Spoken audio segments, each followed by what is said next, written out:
শাকিল, আপনি যে ফিলিং স্টেশনের সামনে আছেন সেখানকার বর্তমান চিত্র আমাদেরকে জানাবেন। বৃষ্টি রাজধানীর চিত্র কিন্তু এই গত কয়েকদিনও পরিবর্তন হয়নি। ঈদের ছুটির মধ্যে রাজধানীতে যানবাহনের চাপ অনেক কম।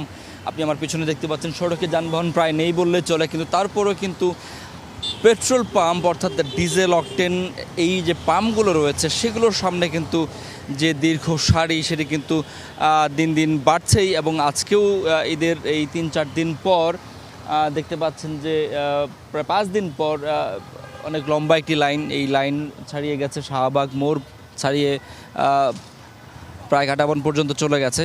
এবং মোটরসাইকেল প্রতিটি এই পাম্প থেকে মোটরসাইকেলের জন্য ৬০০ টাকার অকটেন বা পেট্রোল, আর গাড়ির জন্য ব্যক্তিগত সিডান গাড়ির জন্য দেওয়া হচ্ছে ১০ লিটার পর্যন্ত। এবং মোটরসাইকেল বা ব্যক্তিগত গাড়ি বা অন্য পরিবহনগুলোর নম্বর টুকে রাখা হচ্ছে যেন কেউ একই দিনে দ্বিতীয়বার নিতে না পারেন। এবং এই লাইনটি মেনটেন করার চেষ্টা করা হচ্ছে। অসংখ্য মানুষ এই সিরিয়াল দাঁড়িয়ে আছেন। রাজধানীর আরও বেশ কয়েকটি পাম্প যেগুলো শহরের মধ্যে রয়েছে সেগুলোতেও কিন্তু ভিড় রয়েছে। এবং সেখানে অসংখ্য যারা গাড়ি চালান বা মোটরসাইকেল বা গাড়ির চালান যারা, তারা কিন্তু ভিড় করছেন তেলের জন্য।